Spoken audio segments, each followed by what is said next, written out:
Bienvenue dans les dossiers de curiosité juridique, la série qui vous explique les grands concepts du droit en vous racontant les affaires les plus étranges. Vous vous demandez peut-être, parce que vous êtes curieux, peut-on garder pour soi ce qui n'appartient à personne? Devient-on propriétaire d'un objet si on est le seul à le réclamer? Eh bien, ouvrons tout de suite le dossier de la météorite du Mont-Dieu et découvrez l'histoire d'un trésor tombé du ciel. Dans les Ardennes, pas très loin de Sedan, il y a un village qui s'appelle le Mont-Dieu. Mont, comme une montagne, et Dieu, comme Dieu. C'est un tout petit village, ils sont 15 à y vivre, mais ils se consolent en ayant la gentilité la plus extraordinaire de France. Les habitants du Mont-Dieu, on les appelle les montagnards divins. Et les montagnards divins, en juin 2010, voient arriver chez eux un drôle de bonhomme. Il a des grandes bottes, une veste façon militaire et un détecteur de métaux. Cet homme s'appelle Jean-Luc Billard et c'est un orpailleur, un chercheur d'or. C'est un des quelques hommes en France à vivre de l'or qu'il trouve dans les rivières. Mais de l'or dans les Ardennes, il n'y en a pas. Avec son détecteur, Jean-Luc Billard vient chercher autre chose. Parce que 16 ans plus tôt, en 1994, dans la forêt du Mont-Dieu, on a trouvé quelque chose de très rare. Des fragments de météorites. Et c'est ça que Jean-Luc Billard vient chercher. Alors, il demande le droit de prospecter à l'Office national des forêts qui lui accorde.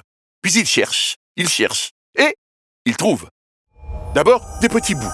Et puis, le 23 juin 2010, un morceau plus gros et plus lourd que les autres. Tellement gros et tellement lourd qu'il est obligé de demander l'aide d'un agriculteur du Mont-Dieu et de son tracteur. On dirait un gros rocher, tout ce qu'il y a de plus banal. Mais les connaisseurs savent que c'est une météorite ferreuse et qu'en trouver une de cette dimension, c'est rarissime. Ce gros caillou pèse 364 kilos. Il a 4,5 milliards d'années, il vient de la ceinture d'astéroïdes entre Mars et Jupiter et il a traversé tout l'espace pour venir s'écraser dans les Ardennes. C'est la 4e plus grosse météorite découverte en France. Pour un chercheur de trésors, c'est la découverte d'une vie. Alors, Jean-Luc Billard, fier de lui, déclare sa trouvaille à la préfecture, comme la loi le demande. Il s'attend à une simple formalité. Mais l'État ne lui reconnaît pas la propriété de sa découverte. Mais pourquoi lui contester la propriété de quelque chose qu'il a trouvé? C'est là que je vous explique, en dessin. D'abord, quand on trouve un trésor, on est soumis à certaines règles. Et c'est l'article 716 du Code civil qui les énonce. Voyons ça de plus près. Si le trésor est trouvé dans le fond d'autrui, il appartient pour moitié à celui qui l'a découvert et pour l'autre moitié au propriétaire du fond.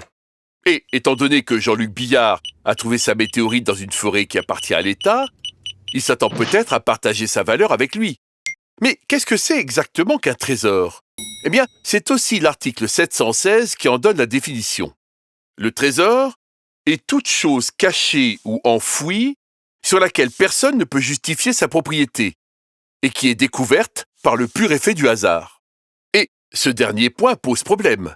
Parce que Jean-Luc Billard n'a pas découvert cette météorite par hasard et la préfecture le lui fait savoir. Il n'y a pas découverte par le pur effet du hasard lorsqu'on recherche avec un détecteur de métaux, qu'on a sollicité une autorisation pour chercher et qu'on trouve un fragment d'une météorite dont l'existence est connue depuis 1994. Cette météorite n'est donc pas un trésor. Et comme elle se trouvait dans une forêt qu'on appelle domaniale, c'est-à-dire appartenant à l'État, le préfet estime qu'elle appartient intégralement à l'État. Mais le chercheur d'or n'en reste pas là. Et il saisit le tribunal de Charleville-Mézières, qui répond la chose suivante. La météorite n'est pas un trésor, c'est une res nullius. Oui, d'accord, c'est cool, mais qu'est-ce que c'est qu'une res nullius? En droit, un bien peut être rangé dans plusieurs catégories. Il peut être une res communis, une chose qui appartient à tous et qui ne peut pas être appropriée, par exemple les océans. Une res propria, une chose qui appartient à quelqu'un, votre canapé, la voiture du voisin. Une res delictae, une chose qui a appartenu à quelqu'un qui l'a abandonnée, une vieille ferme, la carcasse de la voiture du voisin. Ou une res nullius, la chose de personne, un bien sans propriétaire, mais qui peut être approprié, comme un coquillage que vous trouveriez sur la plage. Et le tribunal considère qu'une météorite, en tant qu'objet tombé du ciel, est une res nullius, et donc qu'elle n'appartient à personne, mais qu'elle est appropriable par quelqu'un. Et ce quelqu'un, c'est le premier qui a la volonté d'en devenir propriétaire.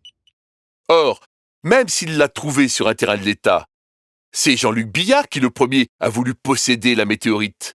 Donc, le tribunal décide la chose suivante. Il s'en déduit que monsieur Jean-Luc Billard est propriétaire de la météorite. Est-ce que tous les chercheurs d'or sont un petit peu bizarres? Non. On pourrait pratiquement dire que tous les chercheurs d'or ont la tête sur les épaules, parce que pour chercher de l'or, ceux qui n'ont pas la tête sur les épaules, ils n'y arriveront jamais.